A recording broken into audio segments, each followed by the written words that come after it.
Llevaba 27 años compartiendo cama, mesa y apellido con una mujer que al mismo tiempo había construido otra vida paralela a la mía. No me enteré por una discusión ni por una confesión. Me enteré un viernes por la noche, sentado en mi propio sofá, mientras ella tenía la mano apoyada en mi pierna y una película sonaba en el televisor. Antes de continuar, suscríbete al canal, activa la campanita, porque todos los días tenemos nuevas historias. Deja tu like y cuéntanos en los comentarios desde qué ciudad nos estás viendo. Mi nombre es Ramón Telles Fuentes.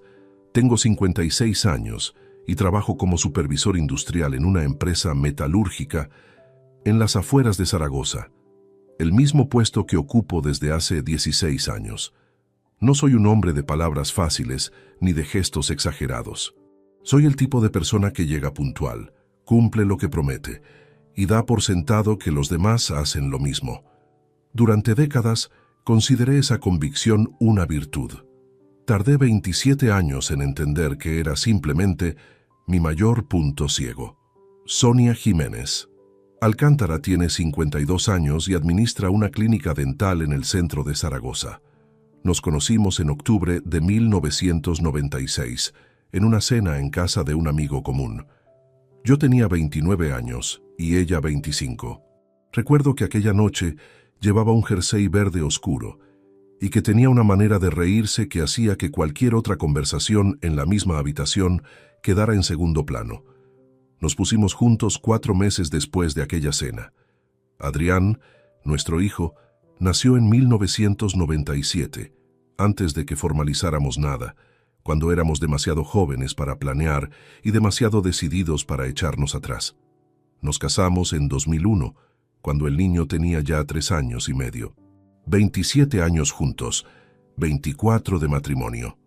Esa diferencia siempre fue parte de nuestra historia, el detalle que Sonia contaba con cierta ternura cuando alguien preguntaba cómo nos habíamos conocido.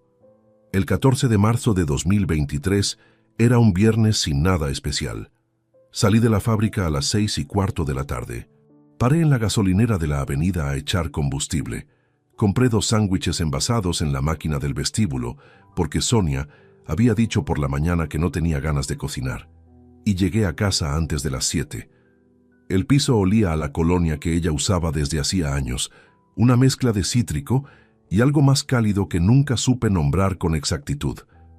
Durante 27 años, ese olor me había dicho que estaba en el lugar correcto. No volvería a decirme lo mismo después de aquella noche. Sonia estaba en el salón con el portátil sobre las rodillas, revisando un documento de la clínica. Levantó la vista cuando entré por la puerta. Me preguntó cómo había ido el turno y yo respondí lo que llevaba años respondiendo. Bien, sin novedades. Cenamos en el sofá. Pusimos una película que ninguno de los dos eligió con convicción, de esas que aparecen en la pantalla de inicio y uno acepta simplemente para no debatir. Sonia tenía los pies recogidos debajo del cuerpo, como siempre que estaba cómoda. Su teléfono descansaba sobre la mesa de centro, boca arriba, con la pantalla mirando al techo. Eran las 22:14 cuando la pantalla se iluminó. Lo sé con exactitud porque en ese momento miraba el reloj del microondas desde el sofá, calculando si merecía la pena quedarme despierto hasta el final de la película. El resplandor del teléfono fue lo primero que capté con el rabillo del ojo. Sonia no lo vio.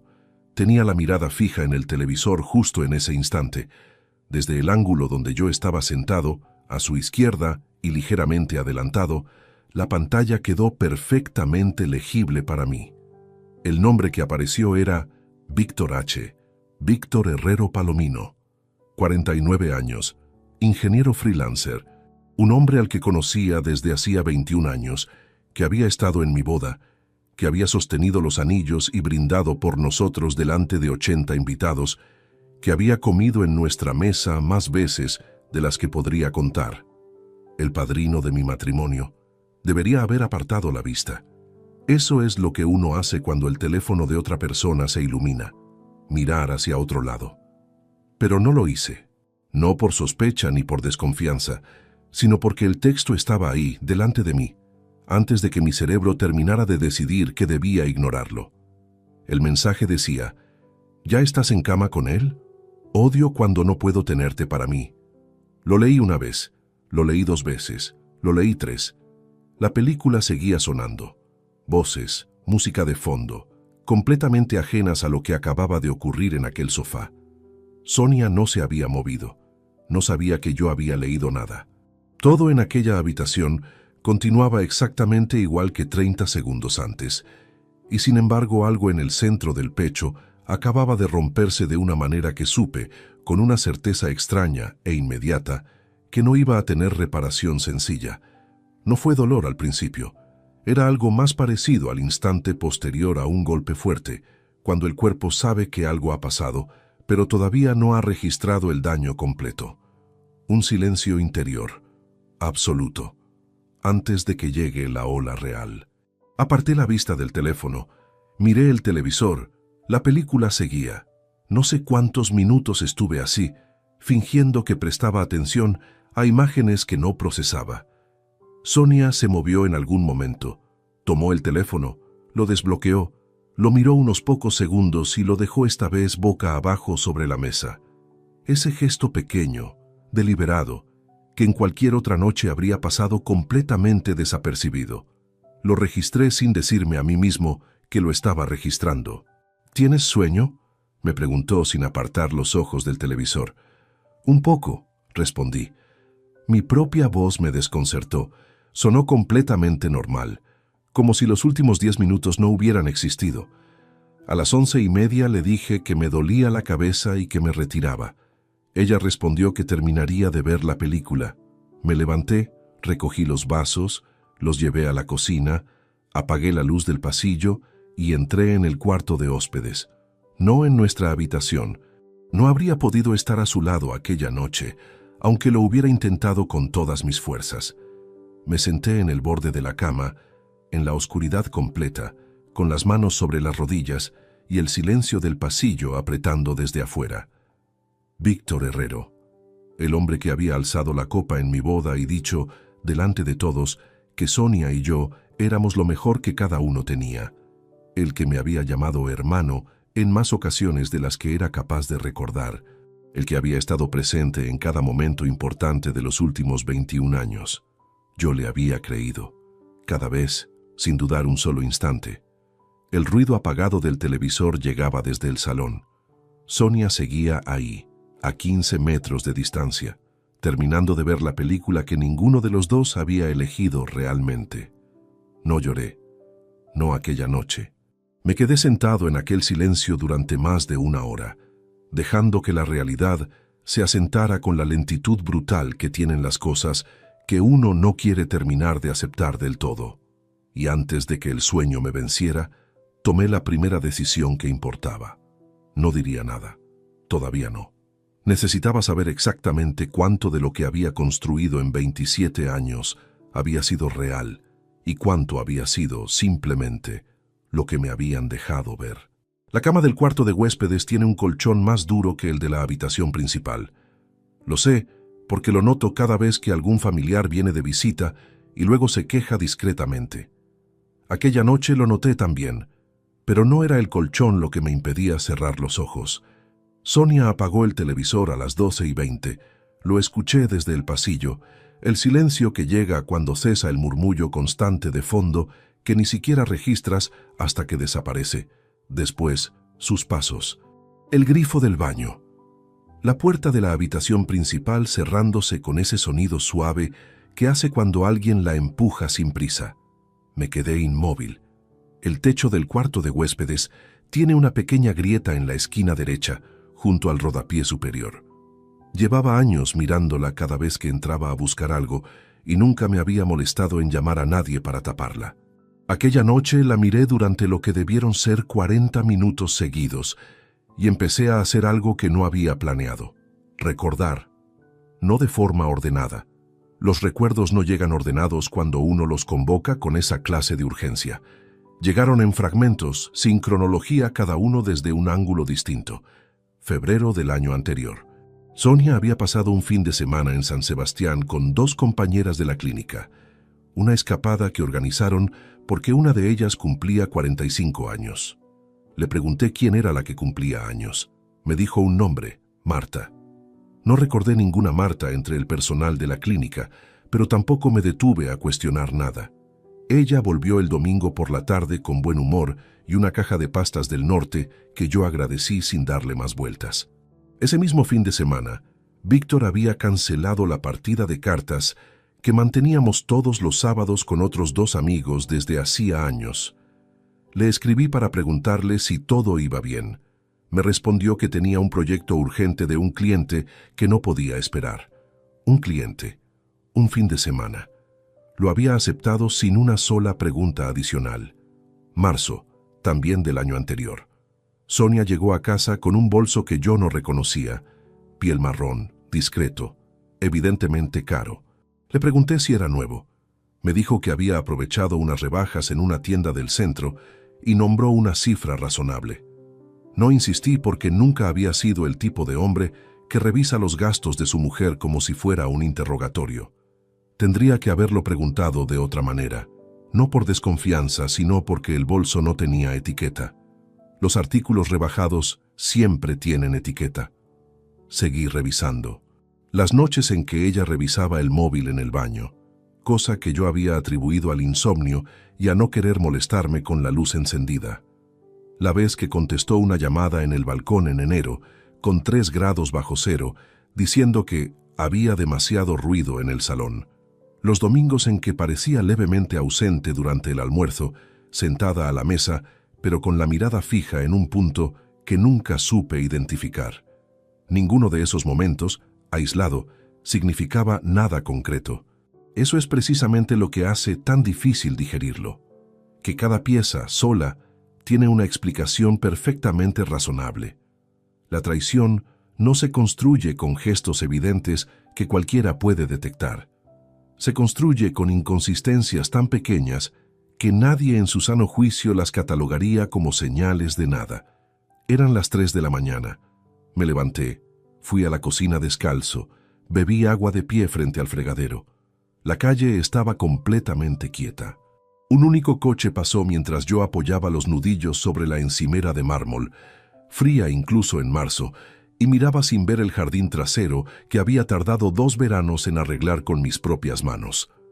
Pensé en los años que llevaba en aquella fábrica haciendo turnos largos para mantener la hipoteca al día.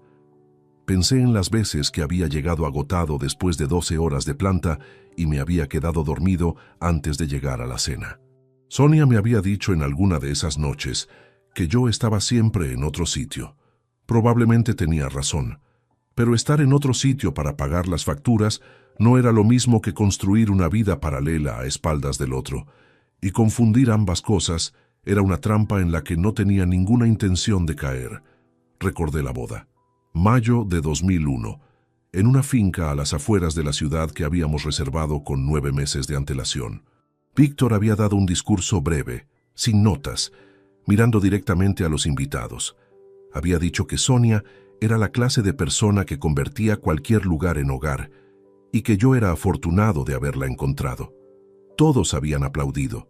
Yo también, con las manos todavía frías de los nervios de la ceremonia. En la cocina a las 3 de la mañana, ese recuerdo tenía una textura completamente distinta. No sentí rabia todavía. Lo que sentí fue algo más parecido a la sensación de cuando uno pisa un escalón que no está donde debería. Un desplazamiento brusco, casi físico, que te deja unos segundos sin saber bien dónde colocar el peso. 27 años de vida construidos sobre una base que, al menos en parte, no era lo que parecía. Esa certeza era demasiado nueva como para procesarla de una sola vez. Volví al cuarto de huéspedes. Antes de intentar dormir, tomé la única decisión que me parecía sensata. No diría una sola palabra. No esa mañana, no al día siguiente, no hasta tener en las manos algo más sólido que una notificación leída de refilón. Un mensaje podía tener, en teoría, alguna interpretación alternativa. Pocas, casi ninguna con ese contenido, pero las palabras solas nunca bastan para lo que yo intuía que necesitaría cuando llegara el momento de moverme. Necesitaba saber cuánto tiempo llevaba ocurriendo. Necesitaba revisar los extractos bancarios con detenimiento real, no con la mirada distraída de alguien que confía en que todo está en orden. Y necesitaba saber si había alguien más en mi entorno que supiera y hubiera callado. Esa última posibilidad fue la que más tardé en formularme, incluso en silencio, porque plantear esa pregunta implica algo que uno evita hasta el final, que el silencio, cuando se mantiene a conciencia, también es una forma de traición. Diferente, pero traición al fin. Cerré los ojos cuando el cielo empezaba a clarear por el filo de la persiana.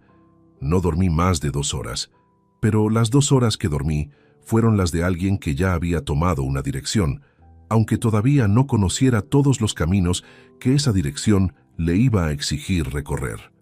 El sábado 15 de marzo amanecí antes que Sonia. Preparé café, desayuné de pie junto a la ventana y cuando ella apareció en el umbral de la cocina, con el pelo suelto, preguntando si me encontraba mejor de la cabeza, le respondí que sí, con una normalidad que me sorprendió incluso a mí. «Qué bueno», dijo ella, y abrió el armario a buscar su taza. No notó nada, ni en mi voz, ni en mi postura, ni en la forma en que la miré mientras le hablaba. Y eso, entendí en ese instante con una claridad que no había tenido en toda la noche, era exactamente la única ventaja real que tenía. Una ventaja que no podía permitirme desperdiciar. El domingo 16 de marzo, Sonia salió a media mañana a visitar a su madre. Lo hace casi todos los domingos. Luisa Alcántara tiene 78 años, vive sola en un piso del barrio de Delicias y Sonia acostumbra a llevarle comida preparada y quedarse 2 o 3 horas. Una rutina de años que yo siempre había valorado como un gesto de hija responsable. Aquel domingo, al escuchar el cierre de la puerta principal, lo que me recorrió por dentro no fue gratitud, sino algo más parecido al alivio. El alivio de quien necesita estar solo para hacer algo que no puede hacerse con otra persona en casa. Esperé 10 minutos por si regresaba por algún olvido. A las 11:20 abrí el ordenador del estudio. El mismo equipo desde el que gestionábamos los asuntos comunes del hogar, los recibos domiciliados, el seguro del coche, los extractos de las cuentas. Las claves estaban guardadas en el navegador desde hacía años, una comodidad que ninguno de los dos había cuestionado jamás porque no había ningún motivo aparente para hacerlo. Entré en la página del banco. La cuenta conjunta llevaba abierta 19 años. La usábamos para los gastos de la casa: hipoteca, suministros, alimentación, vacaciones ocasionales. Cada uno ingresaba mensualmente su parte proporcional desde nuestras cuentas personales. Un acuerdo establecido al principio del matrimonio que nunca habíamos revisado formalmente. Fui directamente al historial de movimientos y lo amplié al máximo que permitía la plataforma: 36 meses, desde enero de 2020 hasta el presente. Los primeros meses eran completamente normales. El patrón de siempre: hipoteca a principios de mes, recibos de luz, gas y comunidad repartidos entre el 10 y el 15, compras del supermercado los viernes. Me moví con el cursor hacia adelante, mes a mes, y durante varios minutos no encontré ningún elemento que se apartara de ese ritmo habitual. Entonces llegué a mayo de 2020. Una transferencia: 250 euros. Número de cuenta de destino que no reconocí. El campo de descripción decía únicamente varios. Cualquier otro día lo habría pasado por alto. 250 euros pueden ser cualquier cosa. Lo que me hizo detenerme fue lo siguiente: junio de 2020, mismo número de cuenta, 280 euros. Julio 300, agosto 320. El mismo destino. Todos los meses. Cantidades que variaban ligeramente, pero que nunca bajaban de 200 euros ni alcanzaban los 600 en un único movimiento. Un patrón diseñado para no llamar la atención en una revisión superficial, del tipo que uno hace cuando da por sentado que todo está en orden. Abrí una hoja del cajón del escritorio y empecé a anotar. 34 meses, 450, 380, 520, 290. Fui sumando despacio. con bolígrafo, sin calculadora, porque necesitaba que aquellos números pasaran por mis propias manos antes de que el cerebro los convirtiera en algo definitivo. El total fue 38.400 euros. Me quedé con el bolígrafo suspendido sobre el papel unos segundos. El estudio olía a ese polvo seco que acumulan los libros cuando nadie los abre durante meses. El reloj de pared marcaba las 12 menos cuarto. Desde la calle llegaba el arrastre de algo pesado sobre el pavimento, un sonido intermitente y ajeno que subrayaba el silencio del piso. Me levanté. Fui al baño del pasillo. Abrí el grifo del lavabo con agua fría y apoyé las palmas sobre la porcelana. Me miré en el espejo. El hombre que me devolvió la mirada tenía los ojos enrojecidos de 2 noches con poco descanso y una expresión que no identifiqué del todo como propia. No era la cara del desconcierto ni la del llanto contenido. Era la cara de alguien que acaba de entender que ha financiado, sin saberlo, una existencia que no le pertenecía. 38.400 euros. Parte de cada nómina que yo había ingresado en aquella cuenta durante casi 3 años. Horas extras incluidas. Cerré el grifo. Volví al estudio. Guardé el papel con las anotaciones en el bolsillo interior de la chaqueta que colgaba detrás de la puerta y apagué el ordenador. Comprobé que la silla quedara en la posición en que Sonia acostumbraba a dejarla, ligeramente girada hacia la izquierda. Después, me senté un momento largo, sin hacer nada, dejando que la cabeza encontrara su propio orden. En algún punto de ese silencio surgió un nombre: Fermín Aguado Lorente. 51 años, técnico de mantenimiento en mi misma planta, un hombre al que aprecio por su forma directa de hablar y por no andarse nunca con rodeos innecesarios. Hace aproximadamente 3 años, durante una pausa del turno de tarde, Fermín había mencionado que había necesitado los servicios de un investigador privado para un conflicto con un inquilino que le destrozaba el piso alquilado y se negaba a reconocer los daños. Había dado el nombre del profesional con el tono de quien ha quedado satisfecho con un trabajo bien hecho: Marcos Ibáñez Peral. Discreto, serio, y no cobra por adelantado lo que no va a poder conseguir. En ese momento no le había prestado atención especial. No había ningún motivo para guardarlo. Busqué en el teléfono si tenía registrado el número de Fermín. Lo tenía. Le envié un mensaje sin rodeos, que si podía pasarme el contacto de aquel investigador que había mencionado una vez, que era para un asunto personal que prefería no vincular al entorno laboral. Fermín tardó menos de 4 minutos en contestar. Me envió el número con una sola línea adjunta. Serio. Puedes llamarle sin problema. Guardé el contacto. No llamé en ese momento. Sonia regresaría antes de las 2 y era fundamental que cuando entrara por la puerta, el piso, mi actitud y el ambiente en general fueran idénticos a cualquier otro domingo anterior. Fui a la cocina, calenté las lentejas que habían sobrado del sábado y puse la mesa. Cuando escuché el sonido de la llave en la cerradura a la 1:45, yo estaba sentado en el sofá con el periódico deportivo abierto sobre las rodillas, en la misma postura de siempre. «Ya estoy», anunció Sonia desde la entrada. «Bien llegada», respondí sin alzar la vista del papel. Esa tarde, mientras ella revisaba correos en el salón y yo fingía leer, tomé la decisión de llamar a Marcos Ibáñez al día siguiente, durante el descanso del turno de mañana, desde el aparcamiento de la fábrica, lejos de cualquier oído, lejos de cualquier mirada que pudiera leer algo en mi cara en el momento equivocado, porque lo que había encontrado en aquellos extractos era solo la superficie. Y las superficies, cuando uno empieza a rascar con la atención suficiente, siempre esconden más profundidad de la que uno está preparado para encontrar.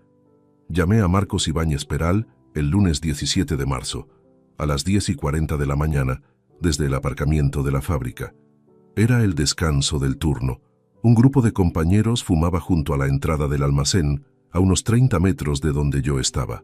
Me desplacé hacia el extremo del recinto, entre 2 camiones de carga cuyas cabinas formaban un corredor estrecho que me dejaba fuera del campo visual de cualquiera, y marqué el número que Fermín me había enviado el día anterior. Descolgó al tercer tono. Marcos Ibáñez. La voz era seca, sin el tono amable que adopta quien quiere ganarse al interlocutor antes de conocerlo. Me ha facilitado su contacto un conocido común. Tengo un asunto personal que requiere discreción y necesito hablar con alguien antes de dar ningún paso en firme. Una pausa breve, de esas que indican que el otro evalúa sin prisa. ¿Cuándo puede desplazarse? Esta tarde, si hay disponibilidad. Prefiero un lugar fuera de mi zona de trabajo habitual. A las 7, Cafetería Miraflores, calle Conde de Aranda. Pida algo en la barra y espere en la mesa del fondo. Colgó sin más preámbulos. Sin preguntar sobre el asunto, sin mencionar honorarios, sin ninguna de las frases cordiales con las que alguien intenta resultar accesible antes de la primera reunión. Ese mutismo me pareció, paradójicamente, una buena señal. Marcos Ibáñez Peral tenía 44 años y una presencia completamente anodina. Estatura media, complexión discreta, ropa sin ninguna marca visible, el tipo de hombre al que uno no retendría en la memoria, aunque lo cruzara 2 veces en el mismo pasillo. Cuando lo vi en la mesa del fondo aquella tarde, lo primero que registré fue precisamente eso, que resultaba invisible. Para alguien cuyo oficio dependía de no ser recordado, era probablemente su recurso más valioso. Le expuse el asunto sin rodeos. El mensaje visto en el teléfono de Sonia la noche del viernes 14, los extractos bancarios revisados el domingo, las transferencias regulares durante casi 3 años hacia una cuenta desconocida, el nombre del hombre al que había identificado como receptor probable de todo aquello. Marcos escuchó sin interrumpirme, con un bloc pequeño abierto sobre la mesa y un bolígrafo que se movía con una letra apretada que yo no habría podido descifrar desde mi ángulo. Cuando terminé, cerró el bolígrafo y me miró con esa expresión de quien ya ha escuchado versiones similares de la misma historia suficientes veces como para no necesitar mostrar reacción. 3 semanas para entregarte algo que tenga peso. Lo que encuentre tiene que ser documentable, no simplemente observable. Si necesitas rapidez sin garantías, no soy quien buscas. 3 semanas está bien.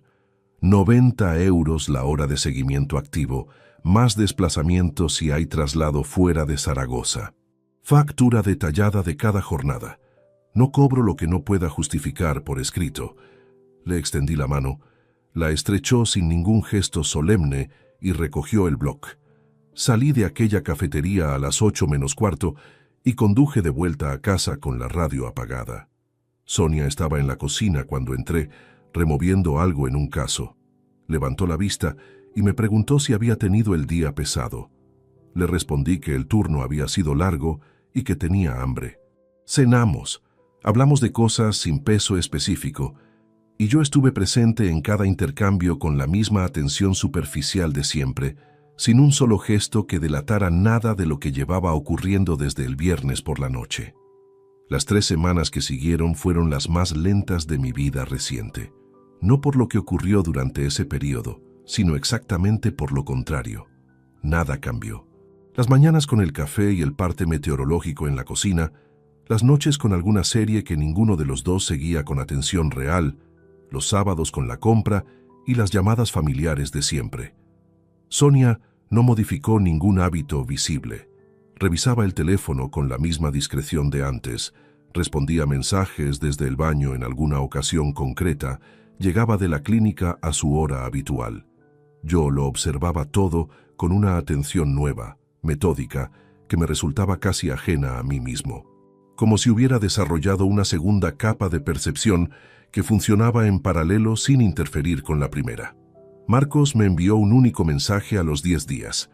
Seguimiento activo, sin novedades para comunicar todavía. Nada más. La tarde del domingo 7 de abril me llamó al móvil. Tengo el informe. ¿Puede venir mañana? Quedamos el lunes 8, a la misma hora, en la misma cafetería. Llegué antes que él. Pedí un café en la barra y esperé sentado con las manos sobre la mesa. Marcos apareció a las 7 en punto, con una carpeta A4 bajo el brazo, que depositó sobre la superficie sin abrirla hasta que ambos tuvimos algo delante. Lo que contenía aquella carpeta no me sacudió en el sentido de descubrirme algo que no hubiera intuido ya. me afectó de otra manera. La diferencia entre cargar un peso a oscuras y ver ese peso medido, etiquetado y colocado sobre una báscula. Los números y las imágenes convertían la intuición en algo tangible e irrefutable. Marcos había documentado 9 encuentros en 3 semanas, 4 en un hotel de la zona norte de Zaragoza, 2 en un establecimiento de Huesca, a 90 kilómetros de distancia, 3 en Bilbao, donde Víctor tenía un cliente habitual que le servía como cobertura profesional. Fotografías de exteriores, los dos llegando por separado con diferencia de minutos, los dos saliendo en el mismo intervalo, horas exactas de entrada y salida, registro de vehículos. Todo con una precisión que no dejaba margen interpretativo.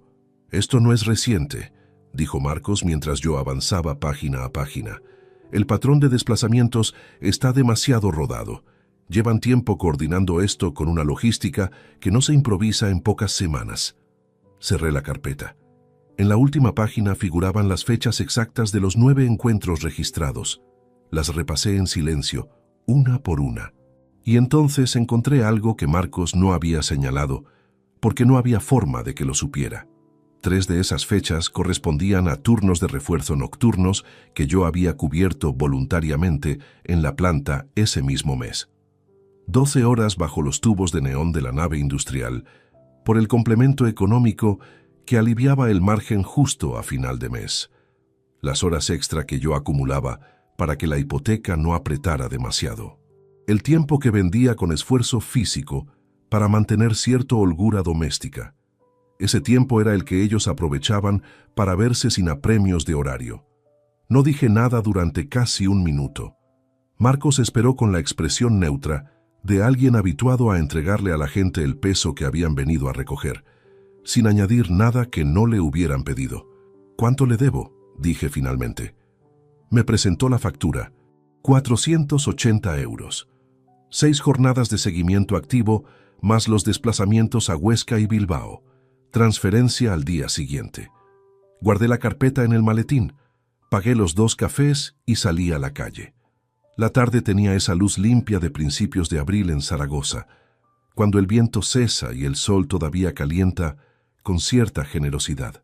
Me quedé unos segundos en la acera, con el maletín en la mano y sin ninguna prisa concreta. La rabia no era lo que predominaba. Lo que ocupaba ese espacio era algo más difícil de ponerle nombre, una frialdad ordenada que se había instalado en algún lugar entre el pecho y el estómago, desplazando lo que hasta entonces había sido dolor sin forma. Una lucidez desagradable, pero funcional.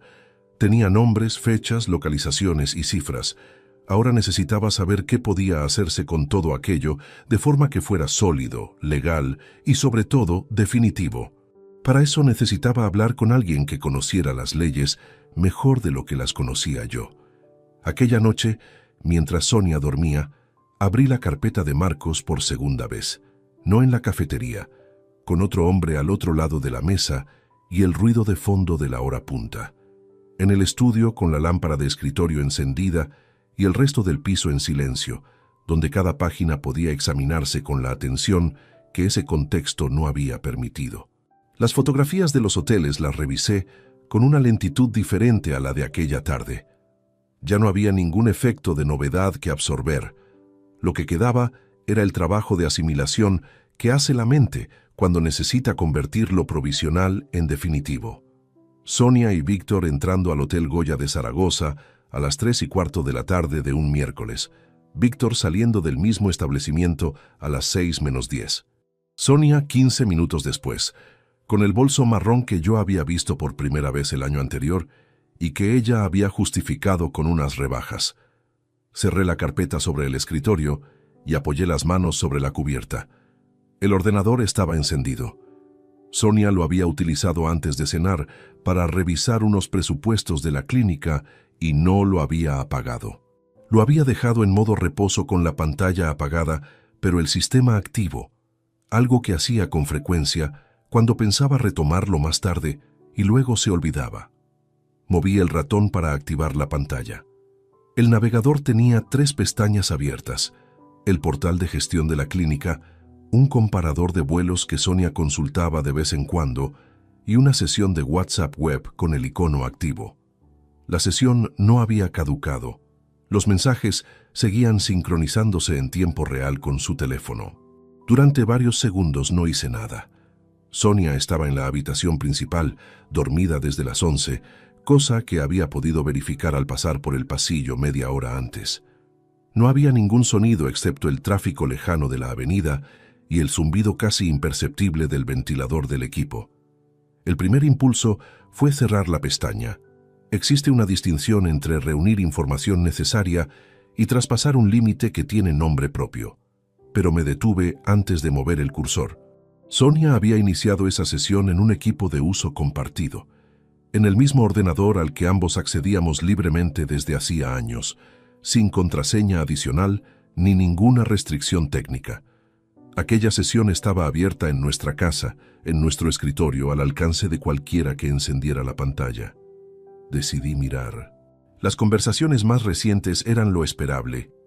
Mensajes con una compañera de la clínica sobre el turno de la semana siguiente, un hilo con su madre sobre una cita médica pendiente, un grupo de antiguas compañeras de universidad con la actividad esporádica que tienen ese tipo de grupos con el paso del tiempo. Busqué el nombre de Víctor Herrero. La conversación con él tenía actividad reciente, pero el contenido no añadía nada que Marcos no hubiera documentado ya. Fui desplazándome hacia arriba sin detenerme demasiado. Entonces cambié de hilo, no con ninguna intención específica. Al mover el cursor, la lista de contactos se desplazó y el nombre que quedó visible fue el de Adrián, mi hijo, 27 años. El muchacho al que había llevado al hospital una noche de diciembre de 2003 con 40 de fiebre, al que había acompañado el primer día de la escuela técnica superior, el adulto que llamaba los domingos por la tarde y contaba cosas del trabajo con esa voz que todavía conservaba algo del tono de cuando era mucho más joven. Abrí la conversación. Los mensajes más recientes eran normales.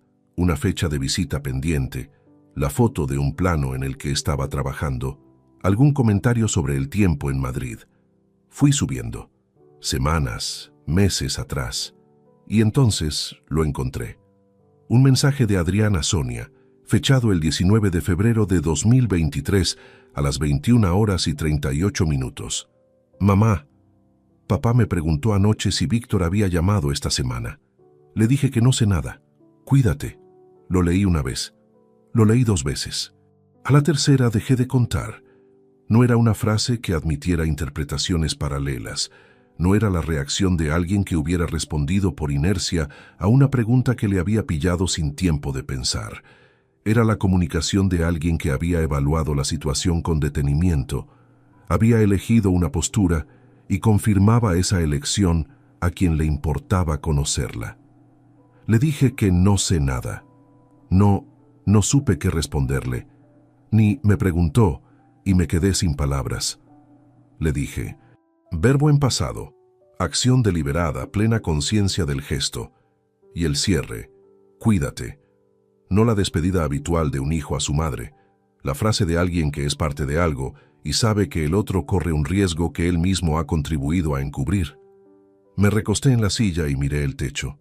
La traición de Sonia tenía una lógica que, aunque resultara devastadora, pertenecía a una categoría de comportamiento que uno puede llegar a comprender si se obliga a ello.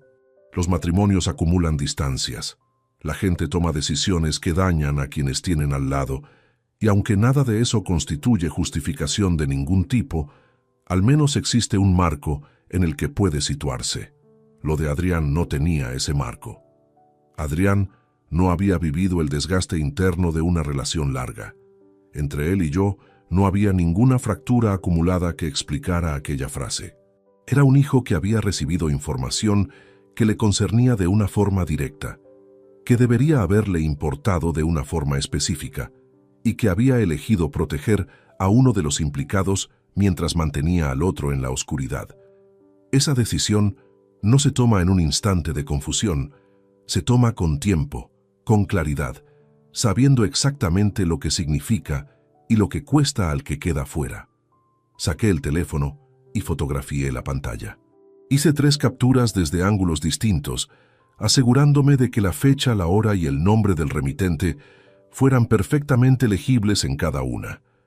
Después cerré la conversación, devolví las pestañas al estado en que Sonia las había dejado y puse el equipo en reposo. En el pasillo la oscuridad era total. Avancé hasta el cuarto de huéspedes, me senté en el borde de la cama sin encender ninguna luz y permanecí así un momento con el teléfono entre las manos. La herida de aquella noche no tenía la misma textura que la primera. Era más honda y más fría, del tipo de las cosas que no se templan con el tiempo, porque no están hechas de esa clase de materia. Mi hijo sabía, había tomado partido. Y eso, comprendí en aquel silencio, no iba a cambiar independientemente de lo que viniera después. Algunas decisiones son permanentes, no porque alguien las declare como tal, sino porque quien las toma las hace permanentes en el momento en que las elige. Adrián había elegido, y yo acababa de entenderlo con una claridad que no necesitaba ninguna confirmación adicional. Al día siguiente llamé a Marcos, no para solicitarle trabajo adicional, sino para hacerle una pregunta concreta.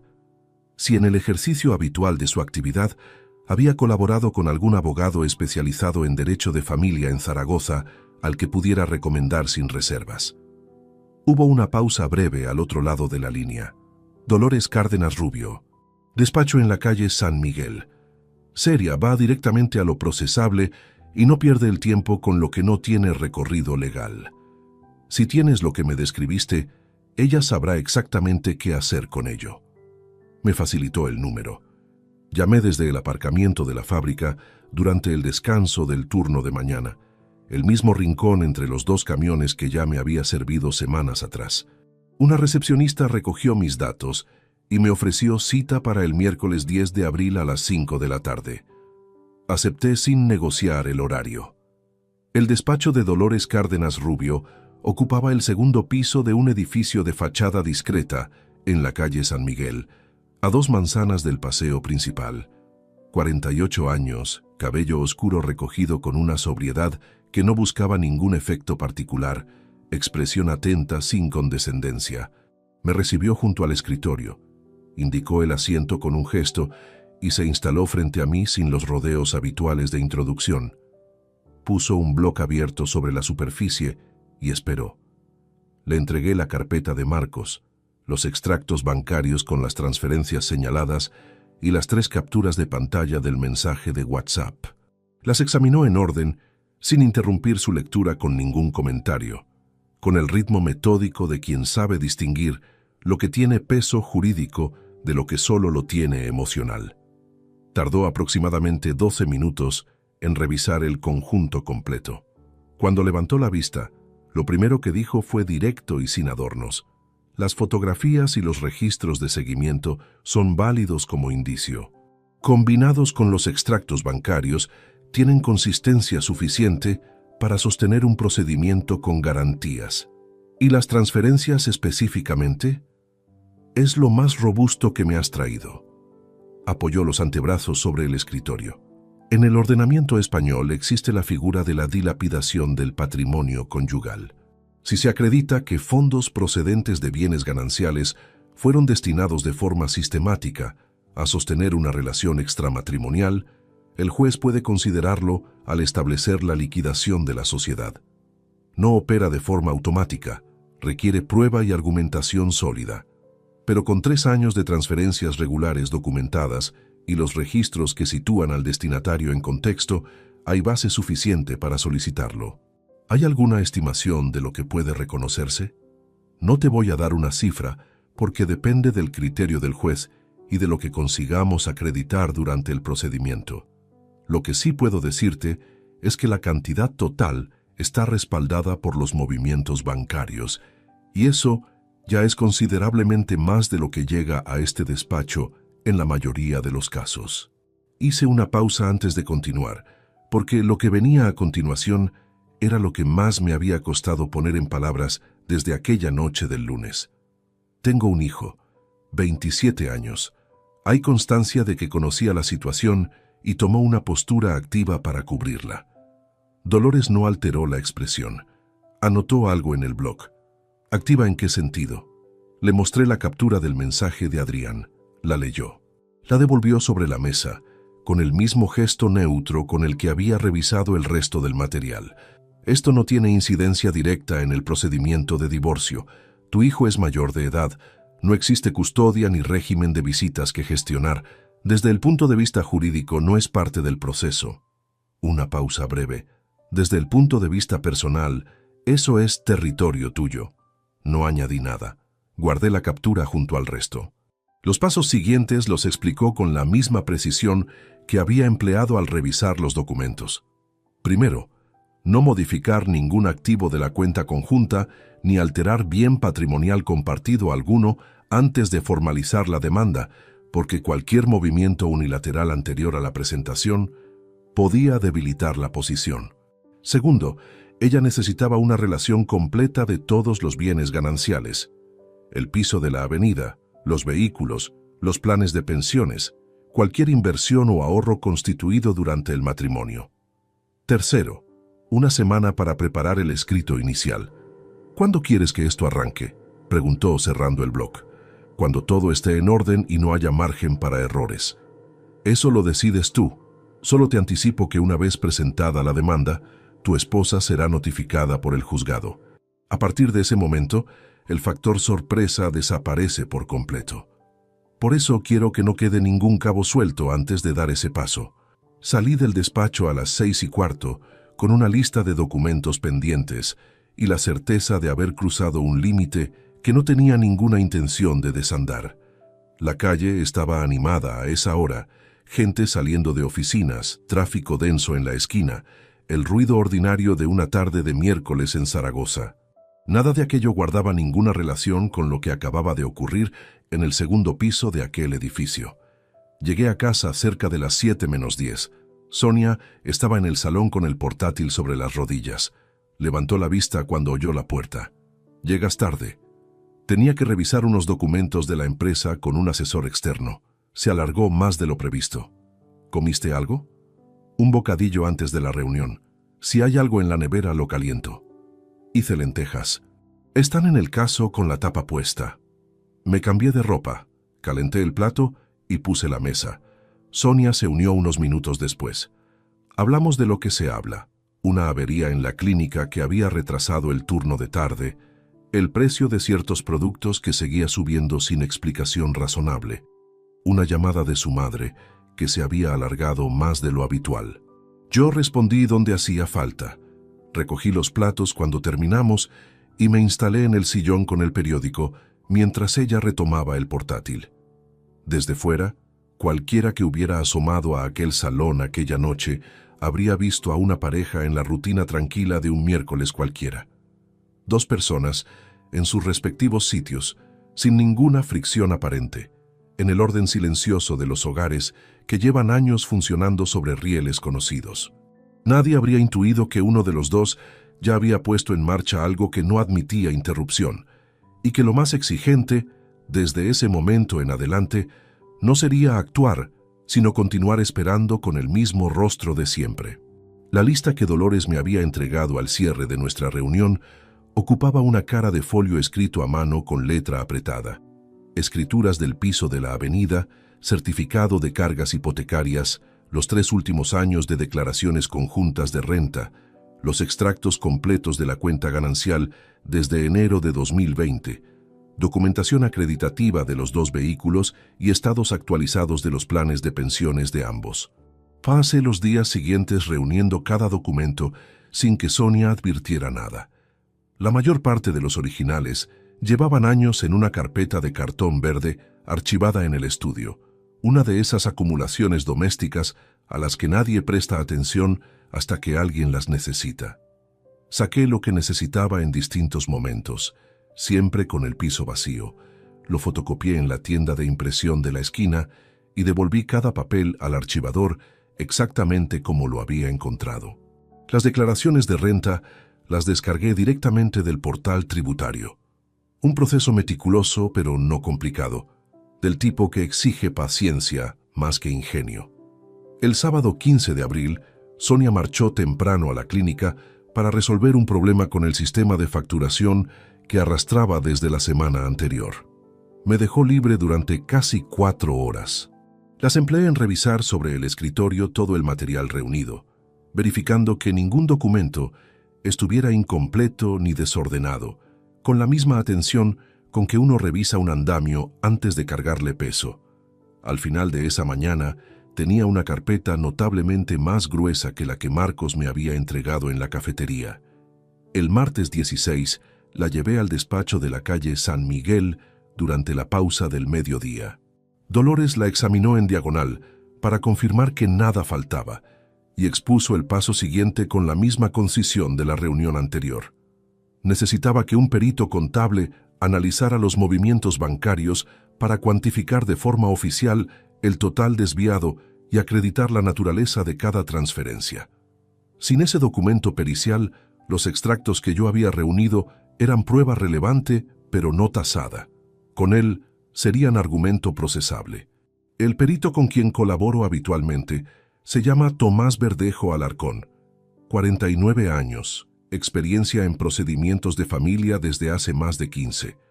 Lo que elabore resiste cualquier impugnación. ¿Plazos? Entre 10 y 15 días hábiles sin incidencias. Adelante. Le dejé la carpeta y volví a la planta con el tiempo justo. Los días que siguieron tuvieron una textura diferente a las semanas anteriores. Durante el periodo de recopilación, la mente había permanecido ocupada con tareas concretas: verificar, fotocopiar, ordenar, entregar. Ahora no quedaba ninguna acción inmediata pendiente. El proceso estaba en manos de Dolores y de Verdejo, y lo único que me correspondía era mantener la apariencia habitual mientras aguardaba.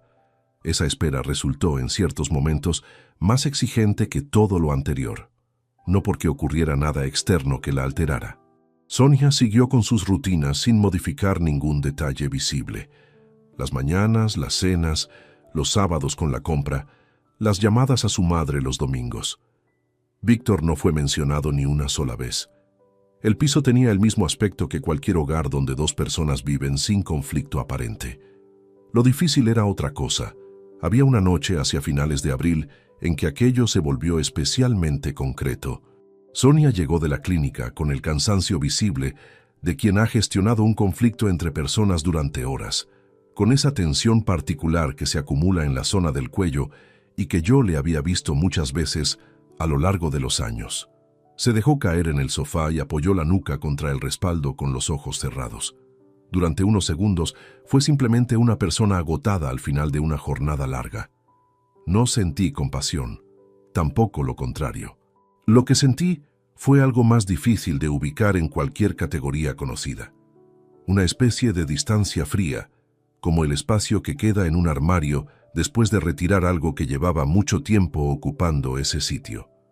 27 años compartidos en el mismo piso, y en ese momento yo estaba tan lejos de ella como de cualquier desconocida.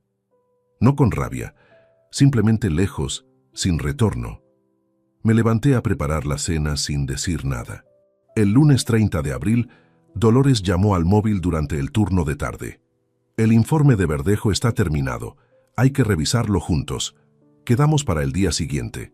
El martes 1 de mayo era festivo en Zaragoza, pero el despacho trabajaba con cita, independientemente del calendario. Me recibió a las 11 con el informe encuadernado sobre la mesa. Tomás Verdejo Alarcón había analizado cada uno de los 34 movimientos identificados, cruzándolos con los registros de establecimientos hoteleros que Marcos había documentado, con los recibos recuperados durante el seguimiento y con los patrones de gasto de la cuenta en periodos equivalentes de años anteriores. 19 páginas con numeración de apartados, referencias documentales y firma colegiada al pie de cada sección. La cifra en el apartado de conclusiones estaba en negrita: 38.400 euros, el mismo número que yo había sumado a mano sobre un papel del cajón del escritorio una mañana de domingo de marzo. Pero verlo en ese contexto, en el cierre de un documento pericial con número de colegiado y valor procesal, tenía una naturaleza radicalmente distinta a aquella suma privada hecha con bolígrafo. No era ya la anotación de un hombre que descubrió algo que no buscaba. Era un argumento jurídico que tenía nombre, firma, fecha y recorrido legal previsto. Esa diferencia no era menor, lo cambiaba todo. Con esto y con los registros del seguimiento, la base del procedimiento es sólida, dijo Dolores. Puedo tener el escrito inicial listo en una semana. Hay un paso previo que quiero gestionar yo. Ella levantó la vista del informe. Quiero que mi hijo esté presente cuando esto ocurra. Vive en Madrid, así que necesito encontrar un motivo que justifique su visita sin levantar ninguna señal de alerta. Dolores no preguntó por qué quería eso, ni señaló ninguna implicación procesal en ello, porque Adrián, como ella misma había dicho semanas atrás, no era parte del procedimiento jurídico. Anotó algo en el blog. Avísame cuando tengas esa fecha y coordinaremos la presentación de la demanda para inmediatamente después. Una vez formalizada, tu esposa será notificada por el juzgado. A partir de ese momento no hay marcha atrás. Lo sé. Bien. Salí a la calle con el sol de mayo sobre las baldosas del paseo. Guardé el informe en el maletín, junto al resto del material que había ido acumulando durante semanas. 38.400 euros. Horas de turno extendido convertidas en una cifra oficial en 19 páginas. Durante meses, aquello había sido una herida sin forma. Ahora era el instrumento más preciso que tenía. El piso de la calle Pignatelli había pertenecido a mis padres desde los años 80. 3 habitaciones, primer piso sin ascensor, una distribución anticuada que nunca habíamos abordado porque ellos no quisieron modificar nada mientras vivieron, y tras su fallecimiento en 2018, la herencia había quedado en un limbo práctico entre Adrián y yo. Técnicamente de los dos, operativamente ignorado, alquilado a un inquilino puntual que ocupaba el espacio de cualquier decisión sobre el inmueble. Ese inquilino, un jubilado de 73 años llamado Ernesto Colom Martínez, había comunicado en febrero que abandonaría el piso en julio. Adrián y yo lo sabíamos desde entonces. Habíamos cruzado un par de mensajes sin conclusión sobre qué hacer una vez desocupado: reformar y volver a arrendarlo, o directamente vender. Era una conversación que llevaba meses requiriendo presencia física y no cabía en el formato breve de un intercambio de texto. Un asunto real, completamente pendiente, sin ningún componente que levantara ninguna clase de sospecha. Era también el pretexto más natural del mundo para pedirle que viniera. Le llamé el jueves 2 de mayo por la tarde, desde el coche aparcado frente a la fábrica, antes de arrancar hacia casa. El mismo tono de cualquier conversación ordinaria, sin urgencia fabricada ni calor excesivo. Oye, con lo de Julio encima, hay que decidir qué hacemos con el piso de Pignatelli. Colom deja las llaves en 4 semanas y no podemos seguir aplazándolo. Sí, tienes razón. Llevamos demasiado tiempo sin cerrar nada. ¿Puedes acercarte algún fin de semana de mayo? Lo vemos juntos, lo hablamos con calma y cenamos aquí. Una pausa breve, del tipo que indica que alguien consulta su agenda mentalmente. El fin de semana del 16 podría encajar. El sábado 16. El sábado está bien. Cuando tengas el tren reservado me dices y paso a buscarte a la estación. Perfecto. Hablamos. Colgué. Adrián no había detectado ninguna anomalía en aquella llamada, porque no había ninguna que detectar. El asunto del piso era genuino. La necesidad de resolverlo era genuina, y el tono había sido idéntico al de cualquier otro intercambio en los últimos años. Eso era exactamente lo que necesitaba que fuera. Aquella misma tarde envié un mensaje a Dolores. Visita confirmada, sábado 16 de mayo, cena en casa por la noche. La respuesta llegó antes de 30 minutos. Entendido. Presento la demanda el lunes 19. Avísame si hay cualquier modificación. Todo estaba fijado con 2 semanas de margen. Los días que siguieron tuvieron una textura singular, diferente a cualquier periodo anterior desde aquella noche de marzo. La fase de recopilación había mantenido la mente ocupada con tareas específicas. La fase de espera del informe pericial había tenido al menos la tensión de lo incierto. Pero esta última recta no requería nada. Cada documento estaba en el despacho de Dolores, cada fecha acordada, cada paso siguiente definido. Solo quedaba llegar al sábado 16 sin tropezar en ninguno de los metros que lo separaban del presente. Esa clase de espera que no exige acción sino únicamente aguante, resultó ser la más difícil de sostener. Fue un miércoles por la mañana cuando ocurrió. El miércoles 7 de mayo, exactamente. Me había duchado antes de las 7 y bajé al recibidor a por la chaqueta de trabajo, que la noche anterior había dejado colgada en el perchero de la entrada. Al tomarla por las solapas para ponérmela, algo se desprendió del bolsillo interior izquierdo y cayó al suelo con un sonido seco sobre las baldosas, un rectángulo pequeño de papel, de los que uso en el escritorio del estudio para anotaciones de un solo uso. Al agacharme a recogerlo, vi lo que contenía escrito en mi propia letra: Cárdenas Rubio, C. San Miguel, 14 segundo. Sonia estaba en la cocina, a menos de 7 metros, preparando el desayuno. Me quedé en cuclillas con el papel entre el índice y el pulgar durante 2 segundos exactos. 2 segundos que bastaron para ordenar la respuesta con la misma frialdad que había ido construyendo sin ser del todo consciente durante semanas. Guardé el papel en el bolsillo. Me incorporé y terminé de abrocharme la chaqueta frente al espejo del recibidor. ¿Qué era eso? La voz llegó desde la cocina sin que ella se hubiera movido. ¿Había visto algo con el rabillo del ojo o había escuchado el golpe del papel al caer? ¿O simplemente prestaba la atención particular de quien lleva un tiempo en guardia sin reconocerlo del todo? No había forma de determinarlo. Tampoco cambiaba nada saberlo. Me giré con la parsimonia de quien responde una pregunta completamente irrelevante. Un papel del trabajo, la dirección de un asesor externo con el que tenemos que revisar un contrato de proveedor esta semana. Sonia asomó la cabeza al pasillo desde la cocina, con la taza entre las manos.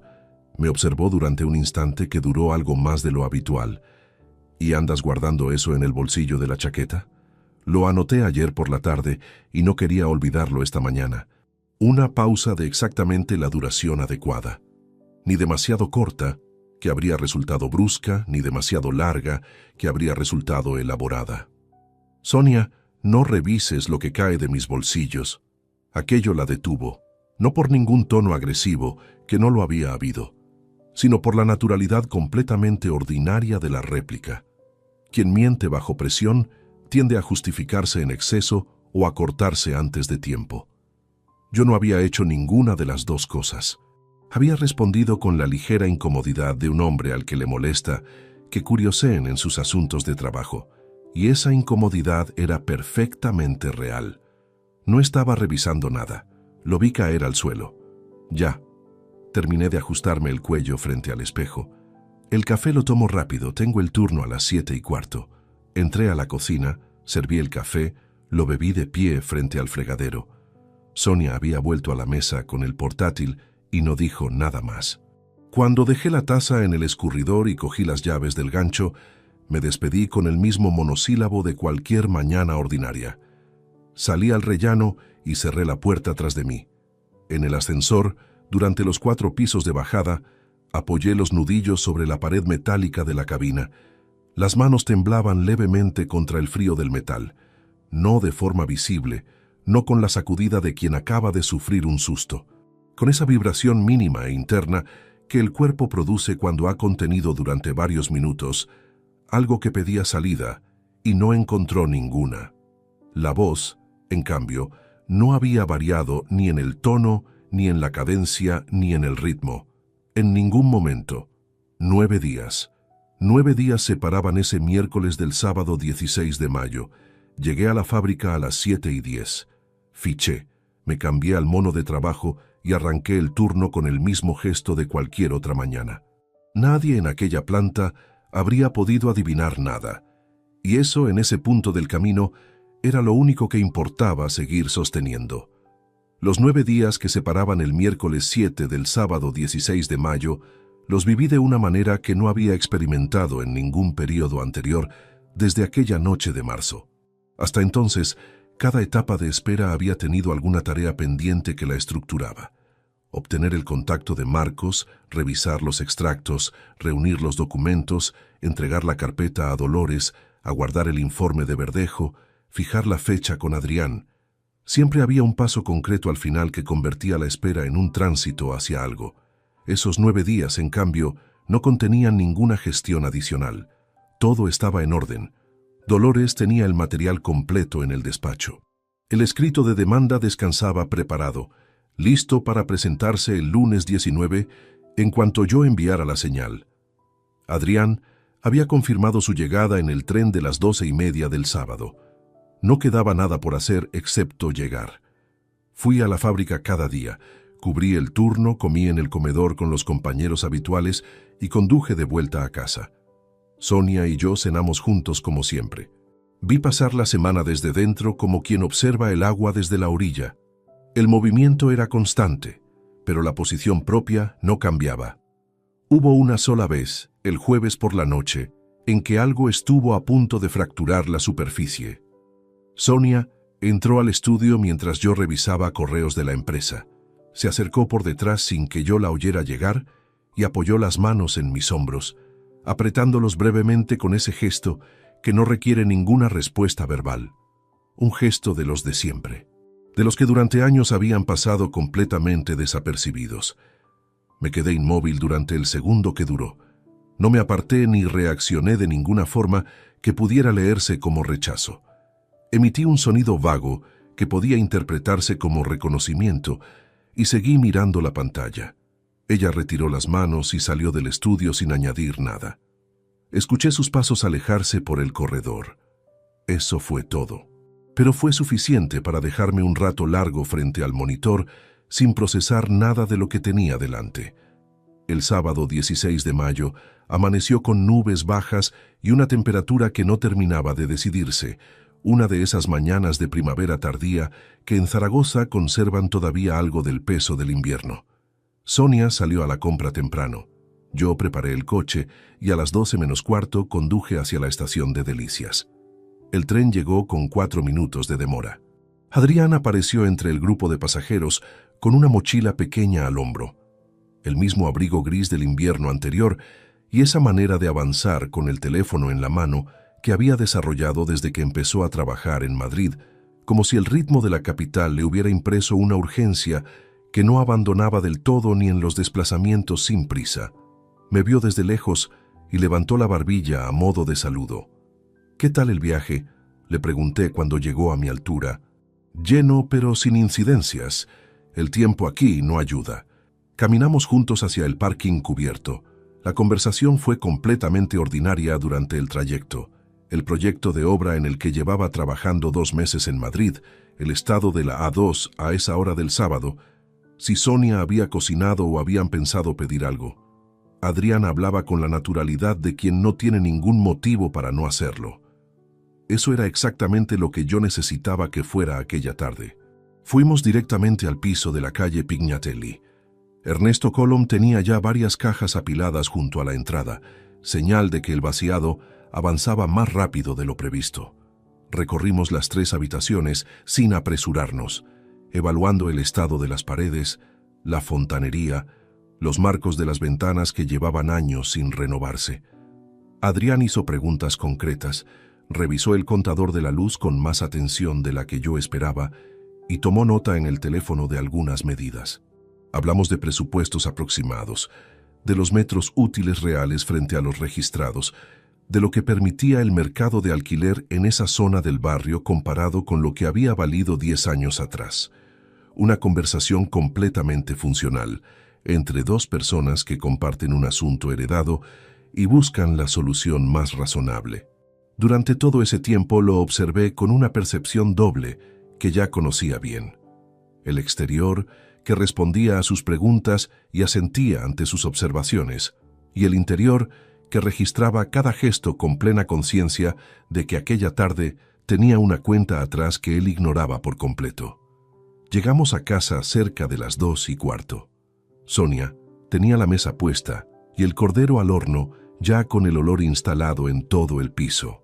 Recibió a Adrián con ese abrazo de madre que no ha visto al hijo en semanas, con la mano en la nuca y los ojos cerrados un instante, y él respondió con la comodidad de quien regresa a territorio conocido. Los observé desde el umbral del salón, los 2 completamente ajenos a lo que aquella noche contenía.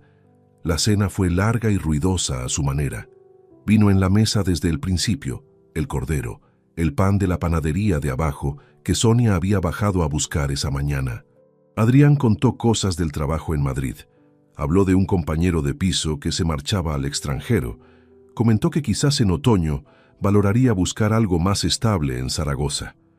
Sonia lo escuchó con esa atención particular que tenía para él, recordando detalles de conversaciones anteriores, preguntándole por cosas que él había mencionado de pasada, semanas atrás.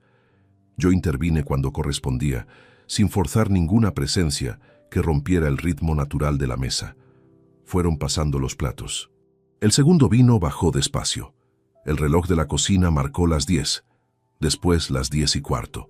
A las 10:23 los tres continuábamos sentados sin ningún plato pendiente entre nosotros, y llegó el momento. No por ninguna señal externa, ni porque nada en la conversación lo indicara. Llegó porque yo había decidido semanas atrás que lo haría cuando la cena hubiera completado su propio recorrido natural y los tres estuviéramos en la mesa sin ninguna tarea doméstica que justificara levantarse. Ese instante existía ahora. Me puse de pie con un movimiento completamente neutro. Un momento. Ninguno de los dos preguntó nada. Era la clase de frase que uno dice cuando va a buscar el postre a la cocina o recoge algún olvido del pasillo. Crucé el salón, entré al estudio y abrí el cajón inferior del escritorio donde esa misma mañana, antes de que Sonia regresara de la compra, había colocado la carpeta. La tomé con las dos manos y la sostuve un instante antes de dar la vuelta. No hubo vacilación. No hubo ningún pensamiento de último minuto sobre si debía hacerlo o no. Esa deliberación la había completado durante los 2 meses anteriores hasta agotar todo lo que podía agotarse. Volví al comedor. Deposité la carpeta sobre la mesa, entre los vasos y los platos vacíos, sin decir nada todavía. Sonia la miró. Adrián la miró. Después los dos me miraron a mí, con la expresión particular de quien todavía no ha entendido, pero ya ha notado que algo ha cambiado en la temperatura de la habitación. En ese silencio de 3 segundos, mientras sus caras buscaban la forma de articular la pregunta que ambos tenían, yo tomé asiento, puse las manos sobre la cubierta de cartón y hablé por primera vez aquella noche con un tono completamente distinto a todos los anteriores. Abrí la carpeta, no con ningún gesto calculado ni con la pausa de quien construye efecto deliberadamente. La abrí como se abre cualquier documento de trabajo que se lleva a una reunión, con la naturalidad de quien sabe exactamente lo que contiene porque lo ha revisado muchas veces. Tengo que contaros algo. Sonia frunció el ceño levemente. Adrián depositó el vaso sobre el mantel con una precisión que delataba que sus manos necesitaban hacer algo concreto. La primera hoja que extraje fue el informe de Marcos Ibáñez. Fechas, nombres de establecimientos, horas de entrada y salida registradas. La coloqué en el centro de la mesa, sobre los platos vacíos, orientada hacia ellos. Después saqué las fotografías. 6 ampliaciones en papel que Marcos había incluido como respaldo visual. Exteriores de hotel, 2 personas llegando por separado con minutos de diferencia. Las mismas 2 personas saliendo. Sonia tardó 4 segundos en reconocer lo que miraba. El color cambió primero en el cuello, esa franja de piel que delata lo que la cara todavía no ha decidido mostrar. Las manos, que reposaban planas sobre el mantel, se retiraron hacia el borde de la silla sin que ella pareciera advertirlo. Ramón, deja que termine. No lo dije con dureza, lo dije con el tono de quien pide un momento antes de ser interrumpido en medio de una explicación. Coloqué a la derecha de las fotografías los extractos bancarios con los movimientos marcados, 34 meses de transferencias regulares al mismo número de cuenta desconocido. Entre enero de 2020 y este pasado mes de marzo, han salido 38.400 euros de nuestra cuenta conjunta. Un perito contable colegiado los ha cuantificado en un informe de 19 páginas que también está aquí. Sonia abrió la boca. La cerró. Eso no es... Empezó y no terminó la frase. Puse el informe de Tomás Verdejo encima de los extractos, abierto en la página de conclusiones, donde la cifra figuraba en negrita. Añadí las capturas de los registros hoteleros cruzados con recibos identificados por establecimiento y fecha. La mesa quedó cubierta con el trabajo de 2 meses desplegados sin prisa y sin ningún elemento sobrante. Fue entonces cuando Sonia habló de verdad. Puedo explicarte todo esto. Víctor es un amigo de más de 20 años y estás tomando 4 fotografías y convirtiendo en algo que no... Sonia se detuvo. No te voy a pedir que lo reconozcas esta noche. No lo necesito para nada de lo que viene después. El reloj de la cocina marcaba el tiempo con un golpe seco cada segundo. Adrián no había intervenido desde el principio. Tenía las manos cruzadas sobre el mantel y los ojos fijos en los documentos, con una expresión que no era exactamente la de alguien sorprendido. Registré ese detalle sin señalarlo. Continué. Hay una cosa más. Saqué el teléfono, abrí la galería y amplié la captura de pantalla del mensaje de WhatsApp. Puse el aparato sobre la mesa frente a Adrián, con la pantalla orientada directamente hacia él. Nombre del remitente visible. Fecha: 19 de febrero de 2023. Hora: 21:38. Texto: Mamá, papá me preguntó anoche si Víctor había llamado esta semana. Le dije que no sé nada. Cuídate. Adrián bajó la vista hacia la pantalla. El silencio que siguió tenía una densidad distinta a la de los minutos anteriores. No se distribuía por igual entre los tres. Se concentraba de forma específica en el lado de la mesa donde estaba sentado mi hijo, como si el peso de aquellas 16 palabras hubiera encontrado su destinatario preciso y se hubiera instalado allí sin intención de moverse. No levantó la vista durante lo que debieron ser 20 segundos. Cuando lo hizo, lo que encontré en su cara no fue la negación ni la indignación de quien considera injusta una acusación. Fue algo considerablemente más difícil de describir. La expresión de alguien que había estimado mal cuánto tiempo aguantaría una posición tomada y acaba de comprobar que ese tiempo se agotó sin previo aviso. Papá, yo no hace falta. 2 palabras, sin crueldad, sin la condescendencia de quien magnánimamente exime al otro de explicarse, con la aridez de quien ha cerrado una deliberación hace semanas y no tiene ningún interés en reabrirla. Adrián cerró la boca y volvió a bajar la vista. Sonia intervino de una forma que no había anticipado del todo. Se levantó de la silla y durante un instante creí que iba a acercarse. No lo hizo. Se quedó de pie con los nudillos apoyados sobre el respaldo, blancos contra la madera, y habló con una voz que ya no intentaba generar confusión. Era algo diferente, la resistencia de quien cede terreno pero necesita que conste que no lo entregó sin más. Llevamos 27 años, Ramón. 27 años. Lo sé exactamente, con 4 meses. No puedes llegar una noche con una carpeta y... No llegué esta noche. Llevo 2 meses preparando esto. La demanda se presenta el lunes 19. Ese dato, con fecha concreta, produjo un efecto diferente al de todo lo anterior. No por lo que significaba de cara al futuro, sino por lo que revelaba sobre el pasado reciente, que durante esas semanas de cenas ordinarias y conversaciones sin peso, el escrito esperaba ya redactado en un cajón del despacho de la calle San Miguel. Que aquel tiempo había transcurrido del mismo modo para los dos, pero con contenidos completamente distintos. Sonia se sentó despacio. No añadió nada más. Tampoco Adrián. Tenía la vista fija en algún punto entre la superficie de la mesa y la pared opuesta, con esa inmovilidad particular de quien no puede procesar algo con la velocidad que la situación le exigiría. Lo observé unos segundos. Todo lo que necesitaba que supiera ya estaba delante de él, impreso y fechado. Ningún reproche verbal añadiría nada que aquellas páginas no hubieran dicho ya con más precisión de la que cualquier voz puede alcanzar. Recogí el teléfono. Devolví los documentos a la carpeta en el mismo orden en que los había extraído. La cerré. Me puse de pie. Cuando quieras te llamo un taxi, Adrián. El último tren a Madrid sale a las 12 menos cuarto. Tomé la carpeta bajo el brazo y atravesé el salón hacia el pasillo. Antes de doblar la esquina me detuve un instante en el umbral del comedor. Giré la cabeza y miré a Adrián una última vez. Sin rabia. Sin el peso de quien busca que ese momento resulte específicamente doloroso. Lo miré con la misma atención con que uno mira algo que está a punto de quedar definitivamente atrás, sin retorno posible. No por decisión tomada en caliente, sino por la lógica fría de lo que ya no puede deshacerse. Él lo advirtió.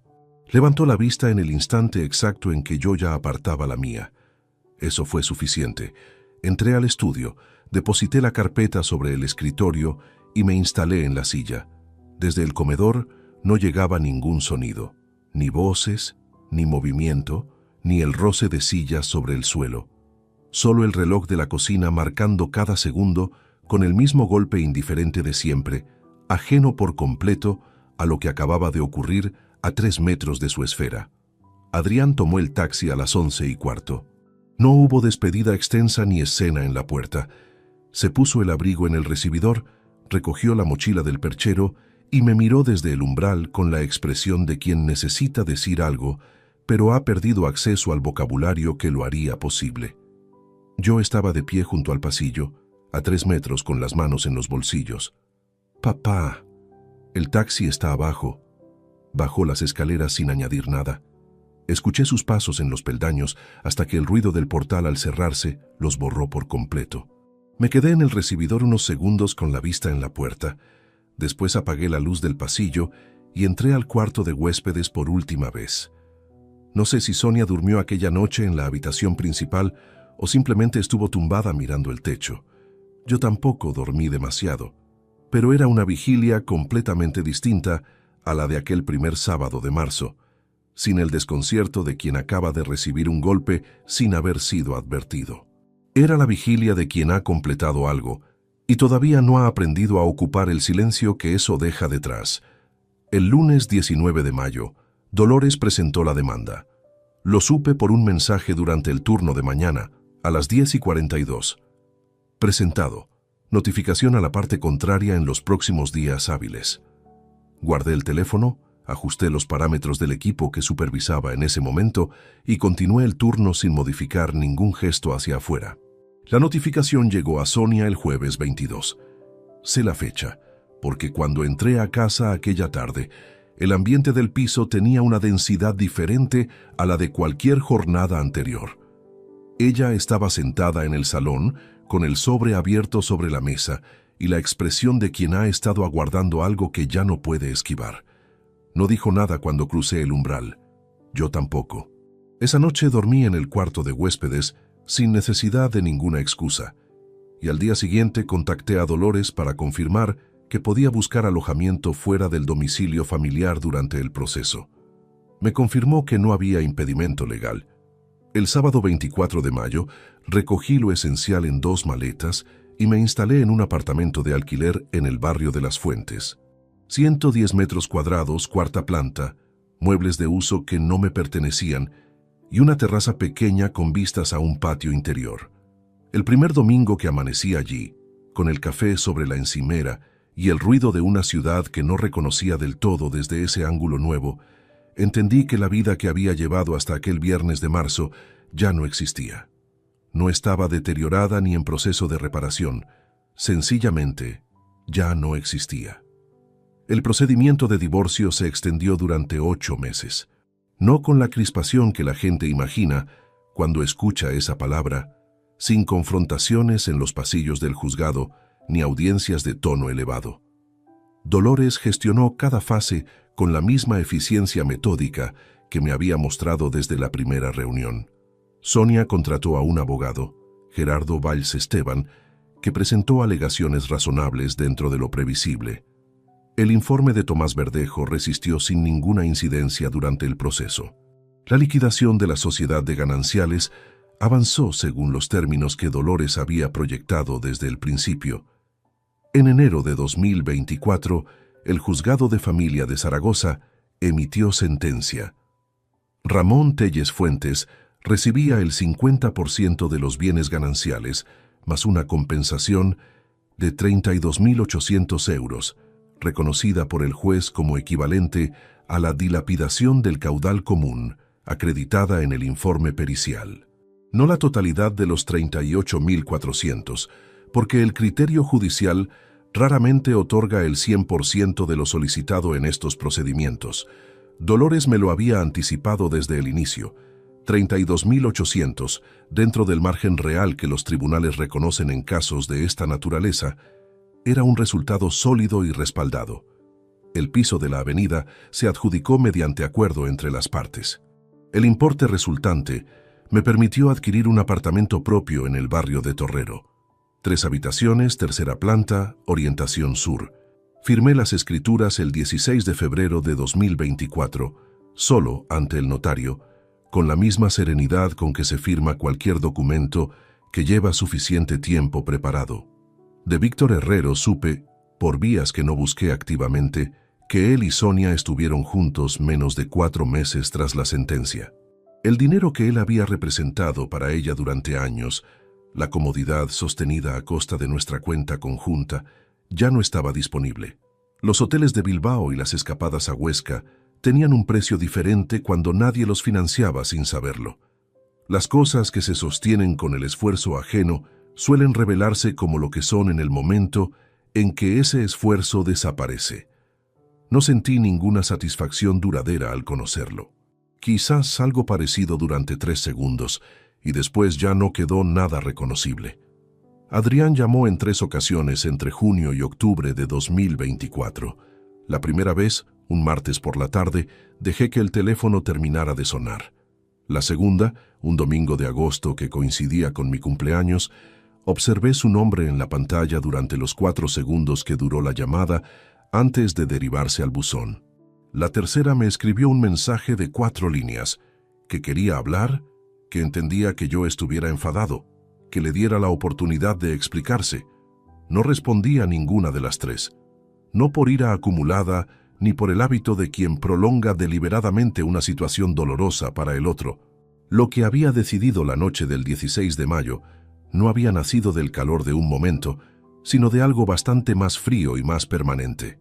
La comprensión de que Adrián había tomado una determinación de persona adulta con plena conciencia de su alcance y que las determinaciones adultas generan consecuencias que no se negocian con el tiempo ni con 4 líneas bien construidas.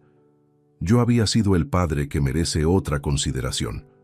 Y sin embargo, él había elegido lo que eligió. Hay cosas que se comunican con palabras, hay otras que solo puede comunicarlas el silencio sostenido. Él recibiría el segundo tipo durante el tiempo que nos quedara. Tengo 57 años. El apartamento de Torrero tiene las paredes blancas y los radiadores que producen un leve golpeteo cuando arrancan cada mañana. La terraza del sur recibe el sol desde las 11 hasta cerca de las 4 en los meses buenos. Hay un bar en la esquina donde el café no es extraordinario, pero el hombre que lo prepara conoce mi nombre desde la segunda semana. Trabajo en la misma planta. Llego puntual, cubro el turno. Vuelvo a casa con la conciencia sin ningún peso que no sea mío. Una mañana de marzo pasado, al salir hacia el turno con el abrigo todavía sin abotonar, me detuve un instante en la terraza. El sol golpeaba la barandilla de hierro con esa claridad específica que tiene en Zaragoza cuando la primavera no ha terminado de instalarse. Ruido de palomas en el alero del edificio de enfrente. El olor del café que había dejado en la cocina mezclándose con el frío limpio del exterior. Apoyé las palmas sobre la barandilla y permanecí así un momento, sin pensar en nada concreto, sin revisar nada. Por primera vez en mucho tiempo, lo que llenaba ese silencio no era el peso de todo lo ocurrido, sino simplemente lo que había delante. El frío en las manos, la luz en los ojos, la mañana entera todavía por comenzar. Eso también es una forma de recuperar algo. Si te gustó esta historia, dale like al video, suscríbete al canal y comparte tus impresiones en los comentarios. Para escuchar la próxima historia, haz clic en la caja de la izquierda. Gracias por vernos.